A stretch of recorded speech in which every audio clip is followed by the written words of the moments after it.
ఈరోజు ఉత్తరాఖండ్లో కేదార్నాథ్ యాత్రకు వచ్చిన భక్తులకి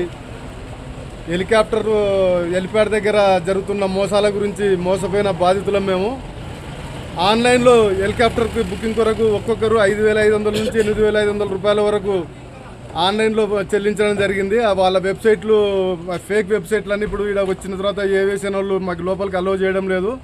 ఈ మాలాగా దాదాపు ఒక 100-150 మంది వరకు తెలుగు వాళ్ళు ఇక్కడ ఇబ్బంది పడుతూ ఇక్కడనే వెయిట్ చేస్తున్న పరిస్థితి. చిన్నపిల్లలు, మహిళలు చాలా ఇబ్బందులు పడుతున్నారు.